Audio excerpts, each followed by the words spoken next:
بسم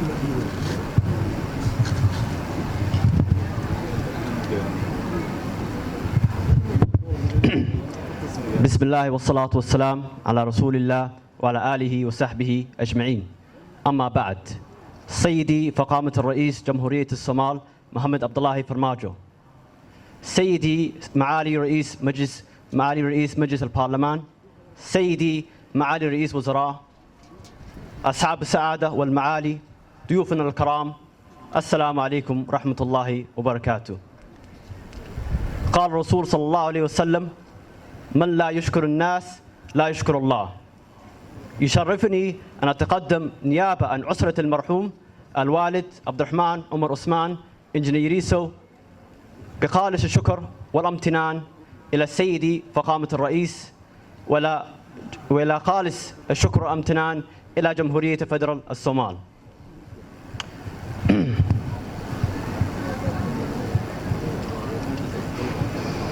مدني madaxweyne mudanyaal iyo dhammaan shacabka Soomaaliya, marka hore waan iska tacsiyeynayna geeridii ka timid Allahu naxariiso duqa magaalada ana gudoomiye gobolka Banaadir aabahay Cabdiraxmaan Umar Usmaan Injineer Yariiso.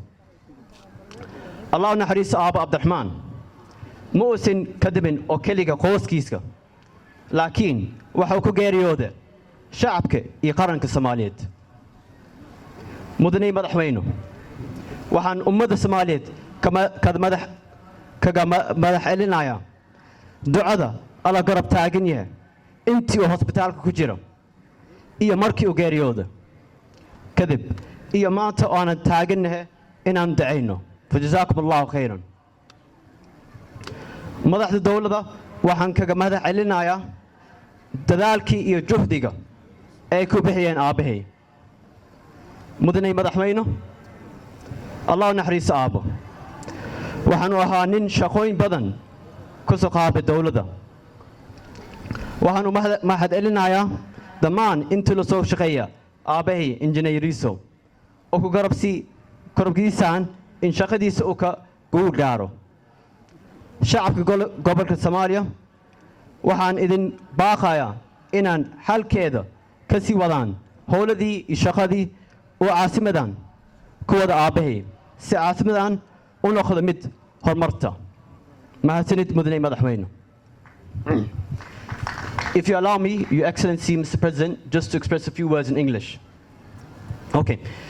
Today is not a day of sorrow, but rather one in which we should celebrate.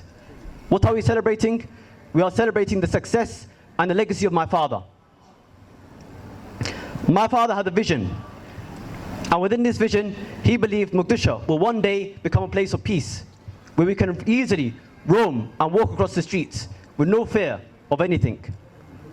He also believed this country will be one of stability, in which that we can actively work with one another, actively engage with the community for the betterment of the Somali people.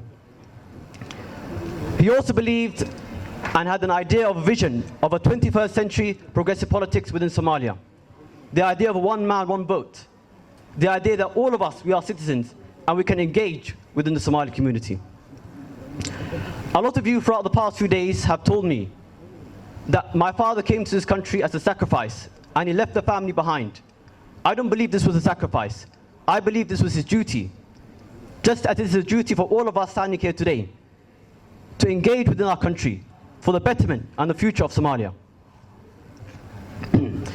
Today I would like to honor his legacy by thanking all of his colleagues and the federal government of Somalia, starting with His Excellency, Mr. President, His Excellency, Mr. Speaker of the Parliament, and His Excellency, Mr. Prime Minister, and all the ministers and colleagues of my father standing with me today. If you allow me just to share a story with you all.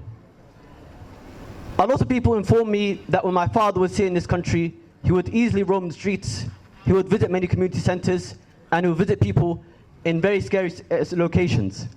And whenever he was asked, why is it that you are not sitting behind your desk? Why is it that you are engaging outside with these people, with all the dangers around you? He always replied with the same story.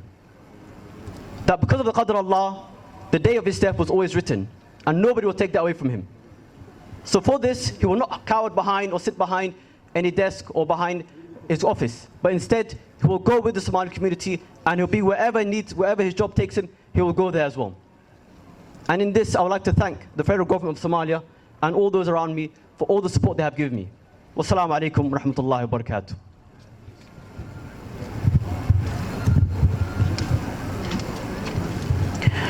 هذه يو مهتسني هاي محمد عبد الرحمن عمر عثمان خطبتي قيرة لهيد